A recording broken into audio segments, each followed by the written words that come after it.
Good morning guys, बहुत बहुत स्वागत है आपके अपने यूट्यूब चैनल स्टडी साइकोलॉजी में। और मैं आपके लिए लेकर आया हूं 22 अगस्त के मोस्ट इंपॉर्टेंट करंट अफेयर्स।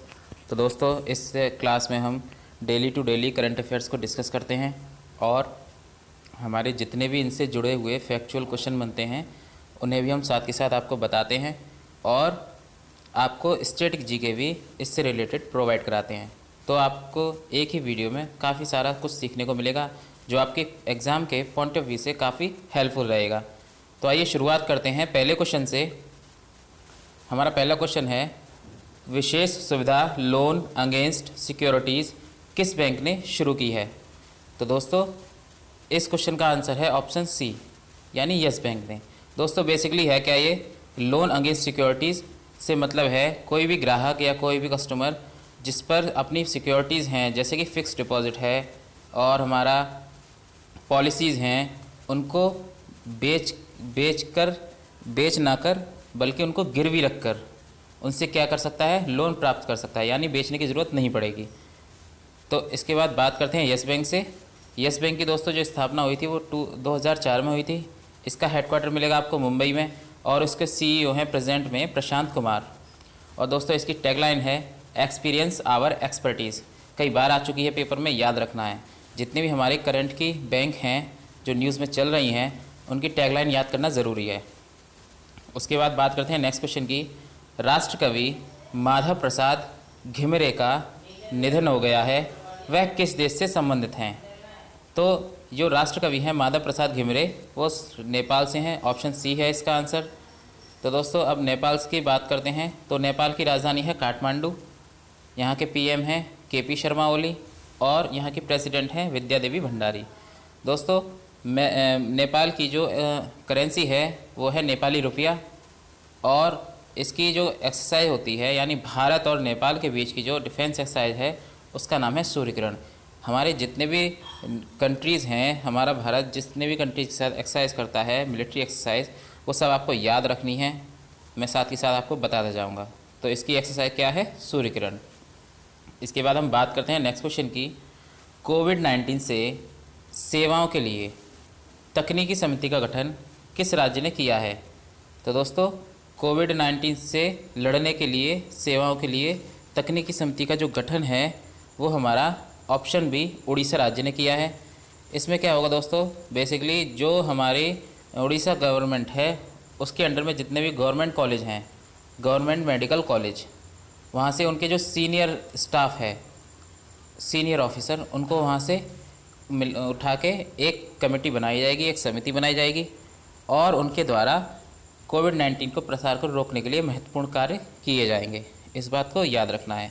अब बात करते हैं उड़ीसा से। तो उड़ीसा की मैं कई बार बता चुका हूँ आपको कई सारी करंट अफेयर्स। आइए दोबारा से रिवाइज कर लेते हैं। उड़ीसा की राजधानी क्या है? भुवनेश्वर है, जहाँ पे पहला ई वेस्ट क्लिनिक खुला था। दूसरा, उस उड़ीसा के सीएम हैं हमारे नवीन पटनायक जी और इनको ही पेटा ने हीरे टू एनिमल अवार्ड दिया था। दोस्तों, ये इसलिए दिया था क्योंकि कोविड महामारी में आपको पता है जनजीवन बहुत ज़्यादा अस्त व्यस्त हो गया था। तो जब महामारी में जो जनजीवन अस्त व्यस्त हो गया तो जो एनिमल हैं उनके लिए भी काफ़ी सारा प्रयास इन लोगों ने किया, नवीन पटनायक जी ने। तो इसलिए पेटा ने हीरो टू एनिमल अवार्ड नवीन पटनायक को दिया और इसके गवर्नर हैं वर्तमान में गणेशी लाल। अब उड़ीसा से देखते हैं कौन कौन सी करंट अफेयर्स हमें पढ़ने को मिले हैं। तो यहाँ पर मो जीवन पहल शुरू हुई है, मो प्रतिभा पहल शुरू हुई है। दूसरा दोस्तों, सबूज उड़ीसा पहल शुरू हुई है जो कि वृक्षारोपण से संबंधित है, इस बात को याद रखना। यहाँ पर बलराम योजना, कालिया योजना ये चल रही हैं जो कि किसानों के लिए हैं। और यहाँ पर रजा पर्व मनाया जाता है, चैत्र चात्रा महोत्सव मनाया जाता है। ये काफ़ी सारे इम्पोर्टेंट हैं, कई बार आ चुका है एग्ज़ामों में। तो ज़्यादातर जितने भी राज्य होते हैं उनसे हमारे जो भी महोत्सव हैं, फेस्टिवल हैं, उनको सभी याद रखना ज़रूरी है।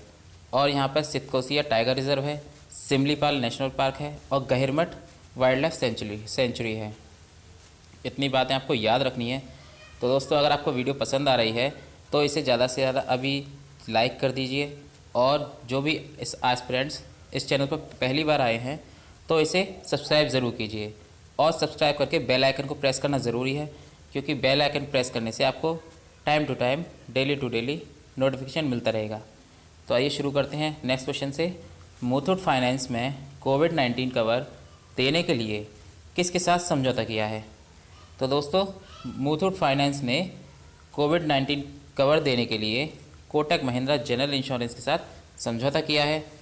ठीक है, इसके बाद है क्या, इसमें क्या होगा दोस्तों, जो भी हमारा ये मुथूट फाइनेंस है उसमें जिसके जो भी हमारे कस्टमर होंगे उनके लिए ये एक पॉलिसी कवर देगी जो कि आपके कोविड-19 से रिलेटेड खर्चे के लिए ज़रूरी होगी। इसके बाद बात करते हैं कोटक महिंद्रा से। तो कोटक महिंद्रा, इसका आंसर है कोटक महिंद्रा। और मुथूट फाइनेंस का जो हेडक्वार्टर है दोस्तों वो आपको मिलेगा कोच्चि, केरला में। इसके एमडी हैं managing director George Alexander Muthoot, इस बात को याद रखना है। और अब बात करते हैं कोटक महिंद्रा से। तो कोटक महिंद्रा का जो हेडक्वार्टर है वो आपको मिलेगा मुंबई में और इसके एमडी सीईओ हैं महेश बाला सुब्रमण्यम। क्या नाम है? महेश बाला सुब्रमण्यम। इसके बाद बात करते हैं नेक्स्ट क्वेश्चन से। हमारा नेक्स्ट क्वेश्चन है, किसने कोविड-19 के खिलाफ पवित्रपति और औषध तारा प्रोडक्ट को लॉन्च किया है? तो दोस्तों, अभी हाल ही में DIAT defence institute advance technology ने पवित्रपति और औषध तारा नाम से 2 प्रोडक्ट लॉन्च किए हैं। बेसिकली ये है क्या, तो पवित्रपति नाम का ये जो है प्रोडक्ट, ये एक तरह से मास्क है, एक रिन्यूएबल मास्क है। इसको हम बाद में एक तरह से फेंक सकते हैं, दोबारा से यूज़ भी कर सकते हैं। और औषध तारा जो है वो क्या है, वो बॉडी सूट है। क्या है? Body suit. जैसे PPE किट होती है उसी प्रकार ये औषध तारा क्या है, एक बॉडी सूट है। तो इस बात को याद रखना। अब बात करते हैं डाइट से। तो डाइट की जो फुल फॉर्म मैं आपको बता चुका हूँ। ये आपका हेडक्वार्टर मिलेगा पुणे में और इसके चांसलर हैं CP नारायणन। क्या नाम है? CP नारायणन। और दोस्तों, अभी डाइट से हमने कुछ दिन पहले ही एक करंट अफेयर्स पढ़ा था कि स्मार्ट इंडिया हैकाथॉन में डाइट ने प्रथम पुरस्कार जीता था। इस बात को याद रखना है। और कोविड-19 के लिए मेडिकल बेड आइसोलेशन सिस्टम भी स्थापित किया था जिसका नाम आश्रय है। ये भी बहुत ज़्यादा इम्पोर्टेंट है। इसके बाद हम बात करते हैं नेक्स्ट क्वेश्चन की, डोमिनिकन रिपब्लिक के राष्ट्रपति कौन बने हैं? तो दोस्तों, डोमिनिकन रिपब्लिक के राष्ट्रपति जो हैं वो ऑप्शन नंबर A लुइस रोडाल्फो अभिनांडर कोरोन। क्या नाम है? लुइस रोडाल्फो अभिनांडर कोरोन इसका आंसर है। दोस्तों, आप कोरोन से याद रख सकते हैं डोमिनिकन रिपब्लिकन, क्योंकि कोरोना जो वर्ड है काफ़ी सारा हाईलाइट हो चुका है करीब करीब 7-8 महीनों में। तो इससे आप याद रख सकते हैं आसानी से डोमिनिकन रिपब्लिक के राष्ट्रपति कौन हैं। तो एक लुइस रोडाल्फो अभिनांडर कोरोन। अब इसकी जो कैपिटल है दोस्तों वो है सेंटो डोमिंगो। याद रखना, ये एक साउथ अफ्रीकन कंट्री है। इस बात को भी याद रखना। ये किस कॉन्टिनेंट में पाया जाता है? साउथ अफ्रीकन कंट्री है। और इसकी करेंसी है डोमिनिकन पेसो। क्या नाम है? Dominican peso. इसके बाद बात करते हैं नेक्स्ट क्वेश्चन की, विश्व वरिष्ठ नागरिक दिवस यानी world citizen day, world citizens day, senior citizen day कब मनाया गया? तो दोस्तों, इसका जो आंसर है ऑप्शन B 21 अगस्त को यह मनाया जाता है। और ये मनाया क्यों जाता है? तो विश्व में जितने भी वरिष्ठ नागरिक हैं, जो सीनियर सिटीजन हैं, उनके लिए, उनके वृद्ध लोगों के लिए जागरूकता बढ़ाने वाले मुद्दों के लिए मनाया जाता है। यानी उनसे रिलेटेड जितने भी उनके मुद्दे हैं, जैसे स्वास्थ्य सेवाएं वगैरह हैं, तो उन सभी को मुद्दों को जागरूकता बढ़ाने के लिए यह विश्व वरिष्ठ नागरिक दिवस मनाया जाता है। इस बात को याद रखना है। इसके बाद हम बात करते हैं दोस्तों, 21 अगस्त को ही आतंकवाद से पीड़ित जो व्यक्ति हैं उनकी याद में अंतर्राष्ट्रीय दिवस मनाया जाता है। यानी आतंकवाद से पीड़ितों की याद में अंतर्राष्ट्रीय दिवस भी हम 21 अगस्त को ही मनाते हैं। तो 21 अगस्त को 2 इम्पोर्टेंट डेज हमने देखे हैं, याद रखना। इसके बाद हम बात करते हैं नेक्स्ट क्वेश्चन की। नेक्स्ट क्वेश्चन है हमारा, डकार फ्रांसिस्को असुतो किस देश का प्रधानमंत्री चुना है? यानी डकार फ्रांसिस्को असु को किस देश का प्रधानमंत्री चुना है? तो दोस्तों इसका आंसर है ऑप्शन बी, इक्वेटोरियल गिनी का। किसका? इक्वेटोरियल गिनी का। तो दोस्तों इक्वेटोरियल गिनी है, ये एक अफ्रीकन कंट्री है और इसकी जो कैपिटल है वो है मलाबो। इसकी करेंसी है सेंट्रल अफ्रीकन फ्रैंक। इस बात को याद रखना है। बात करते हैं नेक्स्ट क्वेश्चन की। एडीबी और आईएलओ यानी एशियन डेवलपमेंट बैंक और इंटरनेशनल लेबर ऑर्गेनाइजेशन की रिपोर्ट के अनुसार 2020 में कितने मिलियन युवा नौकरी खो सकते हैं? तो दोस्तों इसका आंसर जो ऑप्शन डी है, 6.1 मिलियन जो युवा हैं वो इस दौरान नौकरी खो सकते हैं, क्योंकि आपको पता है कोविड महामारी की वजह से काफ़ी सारे रोज़गार कंपनियां बंद हो चुकी हैं।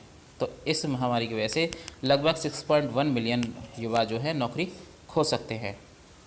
अब बात करते हैं एडीबी बैंक से। तो एडीबी की जो स्थापना हुई थी वो 1966 में हुई थी दोस्तों।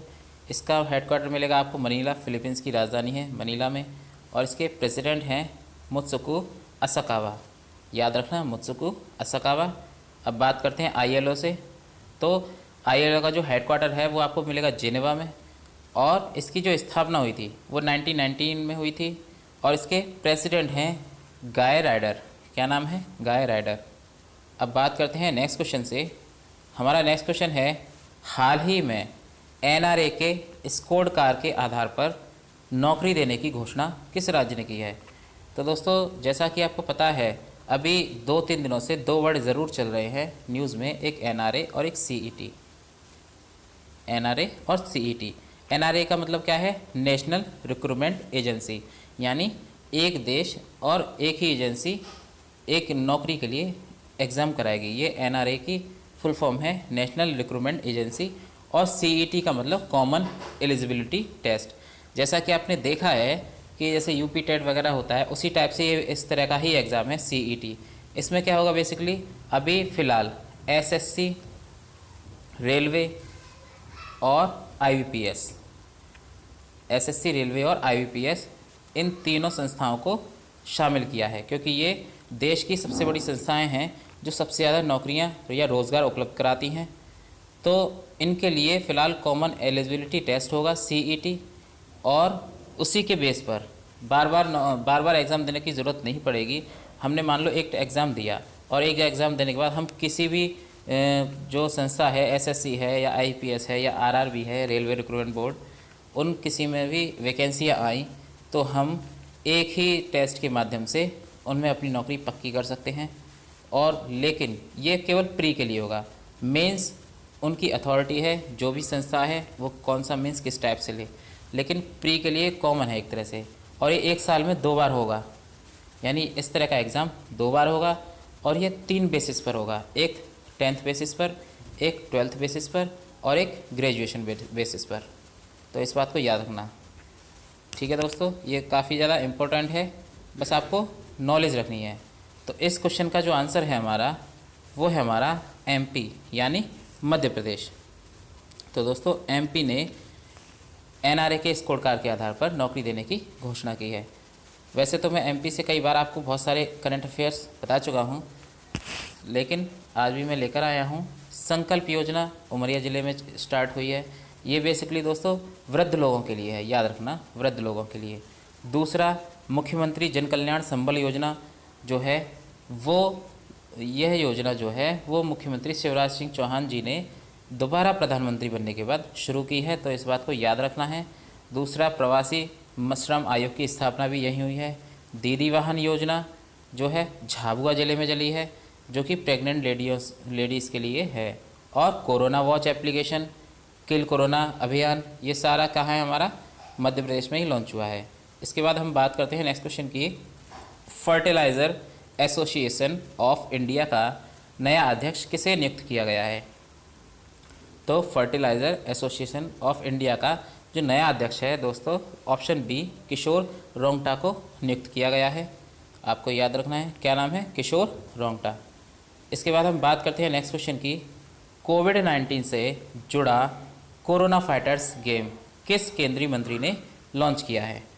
तो अभी जैसा कि आपको पता है कोरोना वायरस काफ़ी ज़्यादा एक बीमारी, काफ़ी बड़ी बीमारी बन चुका है, तो उसमें उसी के लिए जो कोरोना फाइटर्स गेम है वो क्या करेगा, वो गेम के थ्रू हमारी जो कोरोना वायरस से जुड़ी हुई जानकारियां हैं और उन सभी को ये सिखाएंगे। यानी कोरोना फाइटर्स गेम के थ्रू हम सीखेंगे कि किस प्रकार हम कोरोना से दूरी बनाए रखें और क्या क्या प्रिकॉशंस होती हैं, ये सारी चीज़ हमें इस गेम के माध्यम से सीखने को मिलेंगी। तो ये जो गेम है वो हमारे केंद्रीय मंत्री डॉक्टर हर्षवर्धन जी ने लॉन्च किया है, इस बात को याद रखना है। तो ये कौन है बेसिकली, तो ये स्वास्थ्य मंत्री हैं दोस्तों, केंद्रीय स्वास्थ्य मंत्री हमारे डॉक्टर हर्षवर्धन। इसके बाद हम बात करते हैं नेक्स्ट क्वेश्चन की, किस देश में कोरोना का नया स्ट्रेन D614G मिला है। तो दोस्तों अभी हाल ही में मलेशिया में D614G स्ट्रेन मिला है, यानी कोरोना से ही लगभग कोरोना का ही तरह का है ये, और यह 10 गुना घातक है दोस्तों, याद रखना, लगभग 10 गुना घातक है कोरोना से। तो बात करते हैं मलेशिया से। तो मलेशिया की जो कैपिटल है दोस्तों वो है कुआलालंपुर, और इसकी करेंसी है मलेशियन रिंगिट, और यहाँ के पीएम हैं महाथिर बिन मोहम्मद। और मलेशिया से हम एक डिफेंस एक्सरसाइज करते हैं, आपको याद रखनी है, हरमो शक्ति। क्या नाम है, हरमो शक्ति, कई बार आ चुकी है पेपर में। और मलेशिया में ही WFF यानी वर्ल्ड फुटबॉल फेडरेशन का भी हेडक्वार्टर है, ये भी आपको याद रखना है। वर्ल्ड फुटबॉल फेडरेशन का हेडक्वार्टर भी हमारा मलेशिया में है। इसके बाद बात करते हैं नेक्स्ट क्वेश्चन की, लेबर ब्यूरो का आधिकारिक लोगो किसने लॉन्च किया है। तो लेबर ब्यूरो का आधिकारिक लोगो जो है वो option number D Santosh Kumar Gangwar जी ने लॉन्च किया है। और ये बेसिकली है क्या दोस्तों, संतोष कुमार गंगवार जी जो हैं हमारे श्रम मंत्री हैं, ठीक है दोस्तों, श्रम मंत्री, और इन्होंने ये लोगो लॉन्च किया है। और इनकी जो कॉन्स्टिट्यूएंसी है दोस्तों वो बरेली है, ये भी आपको याद रखनी है, कभी भी जो कॉन्स्टिट्यूएंसी है वो किसी भी मंत्री से रिलेटेड पूछ ली जा सकती है। इसके बाद हम बात करते हैं नेक्स्ट क्वेश्चन की, टोक्यो ओलंपिक में भारतीय टीम का स्पॉन्सर किसे मिला है। यानी जो टोक्यो ओलंपिक होने वाले हैं 2021 में, इन्हें हम विंटर ओलंपिक के नाम से भी जानते हैं, विंटर ओलंपिक।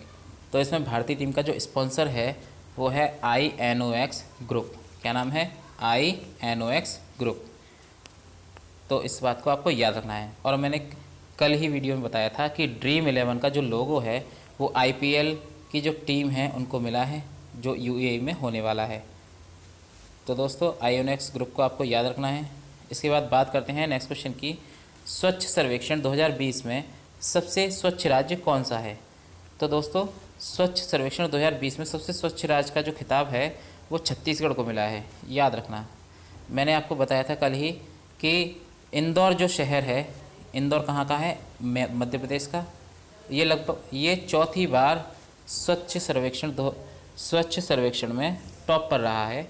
और इस बार जो राज्य है, इस बार बात हो रही है राज्य की, तो इस क्वेश्चन में जो राज्य है, राज्य हमारा कौन सा है, छत्तीसगढ़ है, आपको याद रखनी है। अब छत्तीसगढ़ से देखते हैं कुछ इम्पोर्टेंट फैक्ट्स। तो दोस्तों छत्तीसगढ़ में CG हार्ट पोर्टल लॉन्च हुआ था, ये कई बार बता चुका हूँ मैं आपको। CG हार्ट पोर्टल लॉन्च हुआ था, ये ऑनलाइन पोर्टल है छत्तीसगढ़ में। छत्तीसगढ़ में अभी पढ़ई तुहार